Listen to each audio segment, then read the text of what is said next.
Thank you very much. Is this okay?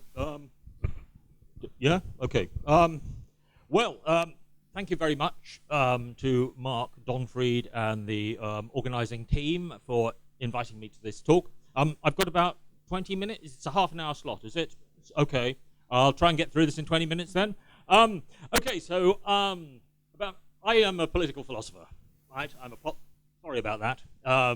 We work with theory rather than practice. So you might find this all a bit abstract, I don't know, but in an attempt to try and make it more concrete than it might otherwise be, I've picked on one particular area of intercultural dialogue, namely pork.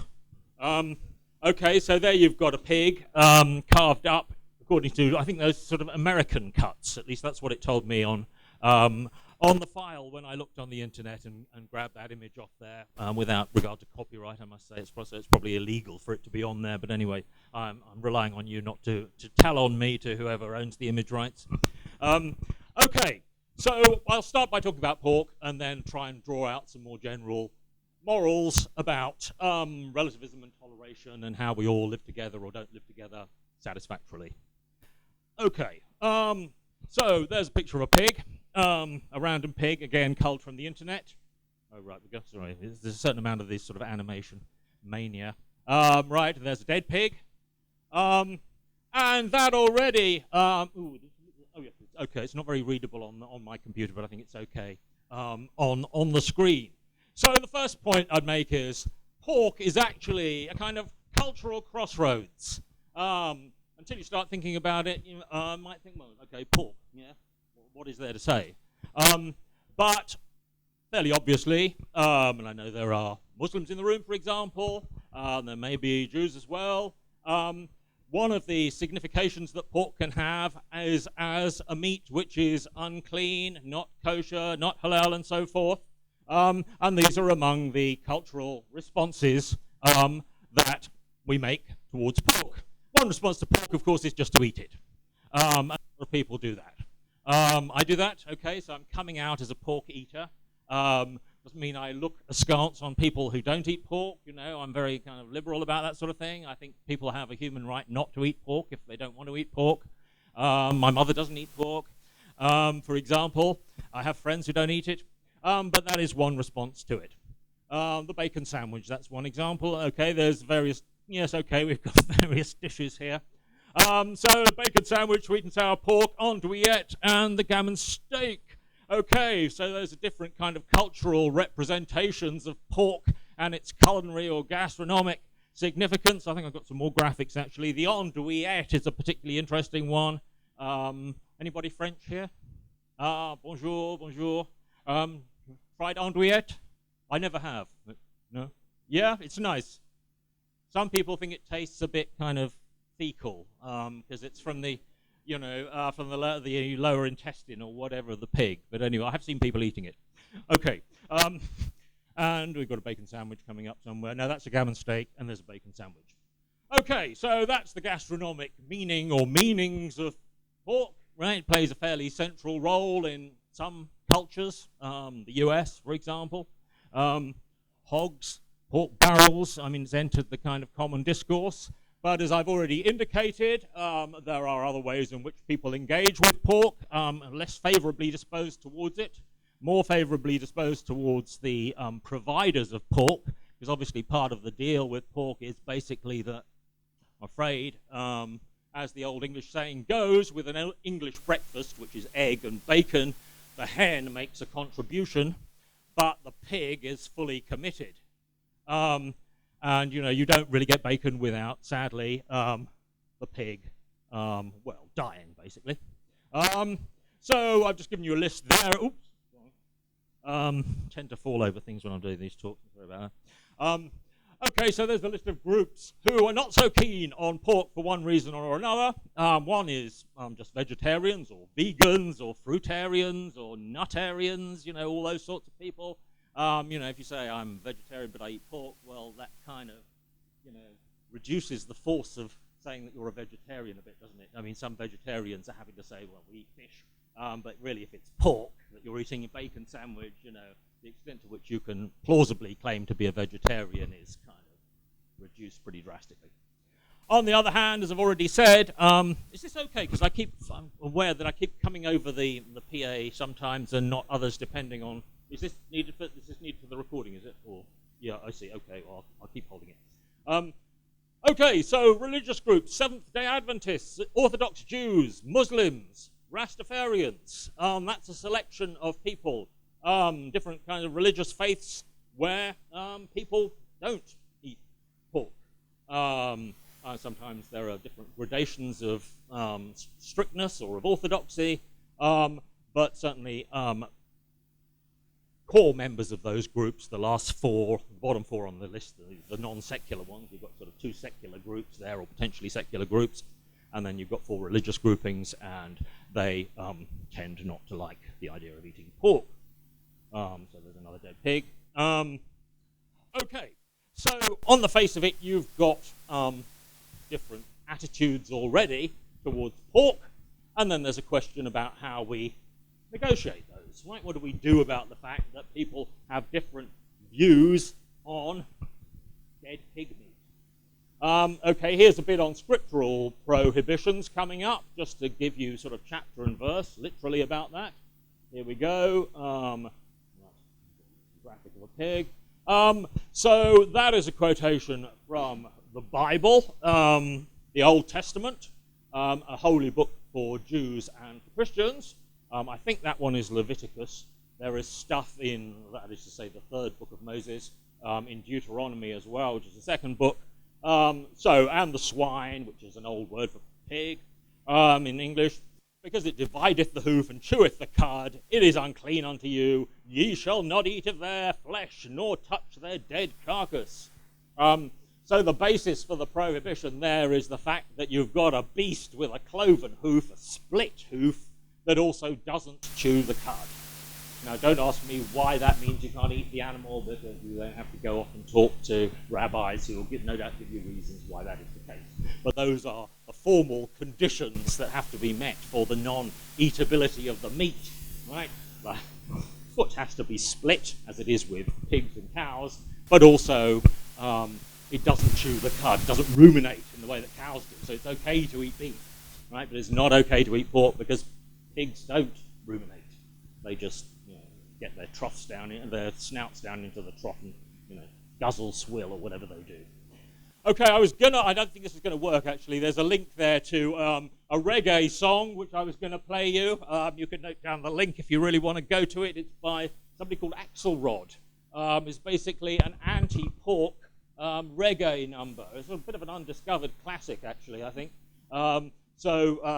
If you can't find it, then there's an email address for me at the end of the piece. If you want to look it up, I strongly recommend it to you. I'll just make sure it doesn't work.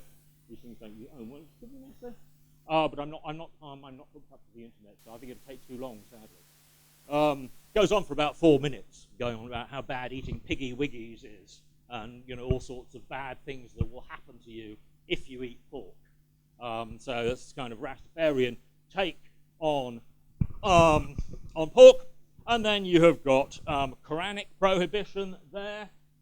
He's only forbidden you dead meat and blood and flesh of swine, pigs again, and any food over which the name of other than Allah, God, has been invoked.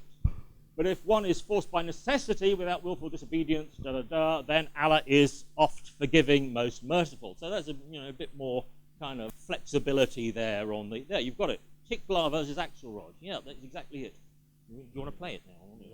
Well, yeah, okay. Well, we'll give it a minute. That's not the whole thing.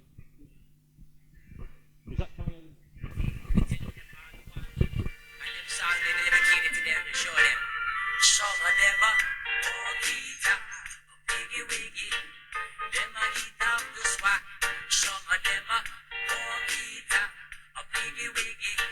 Don't know what's on their mind, 'cause some of them are piggy wiggy. It's not their fault, that's the way that it is. Well, we started it. Okay. Thank you very much. Round of applause for this gentleman, please. Thank you. I didn't think you get to hear that, but there you are. So that is Tiklar and Axelrod, or Tiklar versus Axelrod. Didn't know that their existence before, so that's one benefit of doing this talk that I've been. tuned into them. Okay, so different kinds of scriptural prohibitions on pork. Okay, this is actually from, can't really read this. I put this in because it shows how.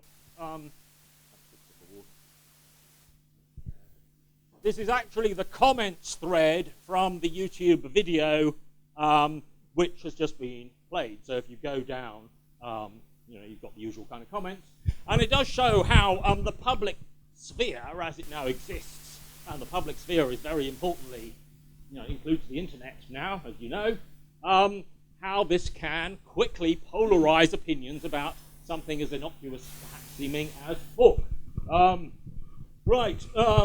Somebody at the top, I won't read all of these, but says, the first one says, reading all these comments about eating pork is bad or eating pork is good. That's the problem with the world. No respect for each other.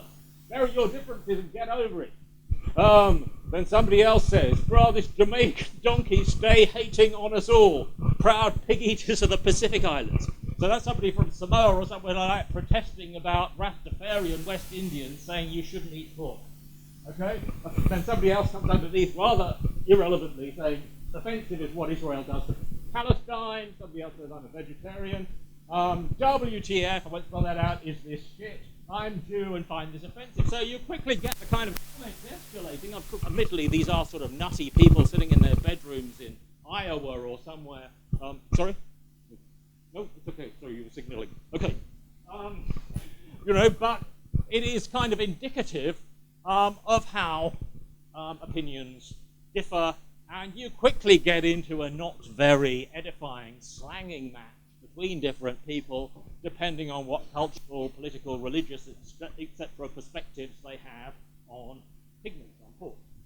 Another quick one, which I got from a British newspaper, The Guardian, which some of you will know, the other day, although I think the case was at the end of, last year, sorry. So this guy, who was called Liam Ferrer, deposited a pig's head outside the home of a Muslim place of worship, basically. And again, obviously there is some symbolism in that. It's worth taking a step back to think how human beings, as I'll say in a moment in more detail, are symbol-using creatures. We generate symbols all the time. A different statement would have been made if, for example, this guy had, I don't know, deposited a dog's head even outside a Muslim place of worship. I mean, clearly what is being pointed at here is the Muslim prohibition on eating pork and so forth, and so making a sort of gratuitously offensive gesture is, on one view, and I think in British law now, a racially aggravated hate crime. Obviously Muslims are not a race, but it falls under the category of non-discrimination legislation. Okay, so we have the problem of pork. There's a couple of pigs snouting away in the dirt. Okay, this gets a bit more serious now, but not very. As I've just said, we inhabit a sort of web of symbolic meanings which, if you want to put it in a sort of slightly pretentious way, mediate our interactions with other people, within cultures, but also between them. Okay, I mean, our interactions are symbolically mediated, most obviously by language. That is just an inescapable part of the human scene, it seems to me.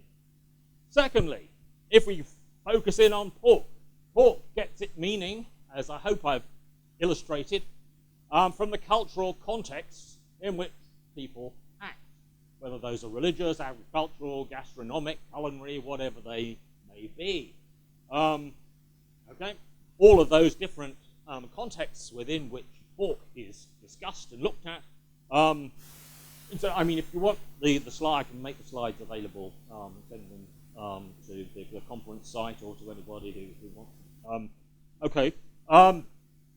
Okay, so you might think that, well, that's all okay, right? The pork question is not alike, for example, in the European elections. Pork has not been up there on the political agenda along with, I don't know, immigration, for example, or contributions between North and Southern Europe, questions like that. Okay, so, you know, it's all okay, isn't it? You might think. However, that is to a certain extent the case with pork, although I tried to illustrate from the comments thread on the YouTube video it's not always the case. But of course that doesn't mean that contextual demarcations, for example, between religion and civil society and politics, that those are always going to do the job of negotiating cultural differences for us in an effective way. However, some people, this would be a position that I would reject for reasons that I'll try and explain, think you should, okay, try easy. This is a saying of my mother's. It says, don't try hard, try easy. Right? You're trying hard to say something, don't try hard anymore, just try. So as one of my friends said, I mean, it sounds a bit like a sort of commercial for a laxative. Don't try hard, try easy. Okay, but this is one sort of view. Okay, this is how, on some, getting the first bullet point up there. So one response to these kinds of differences is to combine easy relativism with easy toleration. What does that mean? Okay, well, easy relativism first. On the easy relativism view, you might just say, well, there's no big truth of the matter out there about, for example, pork, right? It's not like it's sort of written in the stars that you should eat pork, or you can eat pork, or you shouldn't eat pork. There's just different opinions, right? You say tomato, I say tomato, you say potato, I say potato, and, what the hell? It's just differences, ways in which people are different. Let's just bliss out. Have another spliff. Not worry about it. That's one view. That gives rise to, or could give rise to, what you might call easy toleration.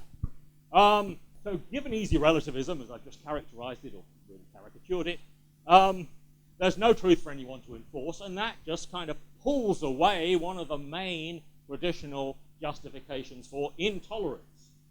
Okay? And we'll think of examples of this still today, but certainly historically, one of the motives for intolerance has certainly been that people thought they had the truth, for example, religious truth, right? And then they thought, well, because I've got the truth about God and the meaning of human life and our place in the universe, I'm therefore justified in enforcing my views at the point of a sword, or burning people who happen to disagree with me, or whatever it might be. So the thought then is, well, okay, if you get rid of that idea that there is an ultimate truth, then you get rid of one of the big sources of intolerance. Because then you say, well, somebody who thinks they've got the ultimate truth has just got it wrong from the start because there wasn't an ultimate truth to get, right? Okay, what is wrong with that? Well, one of the things I think is wrong with it is that, at least in some areas, we don't think like that. We might think like that about pork, but what about this example, which I take from Jonathan Swift, the Irish writer of the 18th century, who wrote in English. And it's a book called A Modest Proposal. Anybody know that? Anybody familiar with that? Yeah. Oh, good. Right, you know him. Okay. You know A Modest Proposal? Okay. I mean, it's not his most famous work, which is Gulliver's Travels, which you may well have come across in one form or another. But this is a satirical pamphlet he wrote in, I think, 1729, yes, where he suggests there was supposedly an overpopulation problem in Ireland at the time, too many babies being born. So Swift says, well, there's an easy solution to that. People are hungry at the moment. Let's just farm babies for food. Yes. So we take the same approach to human babies as pork eaters do towards pigs. Right? There we are. There's one sitting in the pot there, just waiting to be garnished with some olive oil, a bit of oregano maybe on his head before you sort of tuck into him. So what is wrong with that, you might think? And in particular, what is the difference between that as a proposal? I mean, Swift was not being serious, right? But supposing we took this seriously. Said, right, yeah, there are too many people. Let's eat some of them. Okay, I mean, you could do it in different ways, say run a lottery or something like that. What's the difference between eating pork and eating human meat? I mean, I don't know what it tastes like. It's supposed to taste a bit like pork. I won't ask anybody if they've eaten human meat. Assume that you or at least not knowingly. I've eaten some strange foods, some strange animals in my time, but I've never knowingly eaten human. Okay, so the usual name for that would be cannibalism. Right? Animals eat their own kind, so humans who eat other humans are cannibals. As one philosopher said, well, liberalism for liberals and cannibalism for cannibals. Let's be relativistic about these as well. I think that that idea is not seriously meant either. But there is then a question about the status of our fairly firm judgment that it's probably a bad idea to eat human babies, compared with the easy relativism and easy toleration position about pork. So we just say, well, hey, let's just spliff out. Okay, you want to eat babies? I don't want to eat babies, but fine, you want to do it, go ahead. There's no ultimate truth here. That doesn't then look quite so appealing, at least to me. And if we have got strong views about this, then we sort of find ourselves wanting to reach for the notion of truth again, don't we? I'm saying this partly to be provocative. See what you say in the question and answer. I'm nearly finished. Okay, so we want to say here, this just repeats what I've already said. We want to say, well, yeah, but cannibals are just completely different from pork eaters, right? Cannibals are horrible. They're barbarous. Whereas here I am happily eating my pork steak or whatever. I'm not barbarous. I'm different from that. But, if somebody says, well, what is the difference, right? You've just got one sort of dead flesh you think is okay to eat, and there's another sort of dead flesh you don't think is okay to eat. What? Where does the argument go? So the cannibals might say, what's so bad? We're not making you eat human meat, right? We're not force-feeding you. You've got to eat this sort of lump of, thigh of, French person or something. I'm going to force it down your throat. We're not saying that. We're just saying, hey, let's be liberal. You've got human flesh eaters on the one side. You've got non-human flesh eaters on the other side. We just coexist happily together. All we want to do is to be left in peace to each other. What could possibly be wrong with that? I don't know what. There's going to be something else. Yeah? Oh, yes, there is. So, just like pork eaters are left in peace to eat pork, so pork dodgers are free to avoid eating it. Same goes for eating human. Don't have to do it. Can do it if you want to. It's recreational exercise. Okay, but, sorry, this is a stupid pun. Because it came up on the Wiki Images site, so I thought, well, I'll stick it in there. It's a cheap joke. But anyway, okay. So why what we want to say doesn't necessarily cut it. So that's the sort of the ending of this story about pork and human flesh eating. Easy relativism and easy toleration may work as long as we don't care too much about the issue. So perhaps we don't care very much about pigs. But on the other hand, we're quite happy to go to most people are going to a supermarket where there are lumps of dead pig dotting the shelves, without feeling kind of moral abhorrence or something like that. So, is that toleration? Do we tolerate each other, or do we just not really care? We're just apathetic. But toleration seems to be something sort of more morally ennobled than mere apathy. Right, it's an ideal in itself. It's not, I just don't care what you do, just get on with it, that's a different kind of attitude, you might think, from toleration. On the other hand, once we do start caring, scrambled up. Once we do start caring about things like eating babies, we then start to think, well, no, this shouldn't be tolerated. Right, this is really too horrible. So the cannibals' kind of liberal solution, where they get to eat human and we can not eat human if we want to. We think, well, no, that's not going to do it, right? Because we think it's intolerable, right? We've accessed the moral truth about this, and we want to stop people doing it. We shouldn't tolerate it. And that seems like a sort of paradox, and this is where it ends up, the argument ends up really, which I'm going to leave unresolved for you. I'll just leave for you to chew over. That's not an inappropriate way of putting it. So there's a couple of extra drawings, in what follows. So it looks like toleration disappears down the crack as it were. The crack between, on the one hand, not really caring very much and just being apathetic. So we let people get on with it. And a lot of people, a lot of young people now, homosexuality is a good illustration of this process. They just don't think there's any big deal about it, right? No longer care about it. It's like caring about, what colour socks you wear.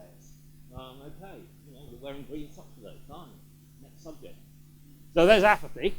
And then on the other hand, there is caring so much that you think, well, this thing is so important, I really can't put up with somebody having a different view or a different view being enforced politically. For example, by letting people. Okay, I'll just put the conclusion up on the screens. There, I won't read them out. I'll just leave them up there for you to go because I've gone over time. Oh no! Come back! Oh, that was me. Sorry. Okay, this is the last. I'll put it back in a moment. This is the last slide. Okay, that's me. Thank you. There's comments. Welcome on that email address, which I'll put back up afterwards. But I'll put the conclusions back up on the screen in front of you if you want. Okay. Thank you.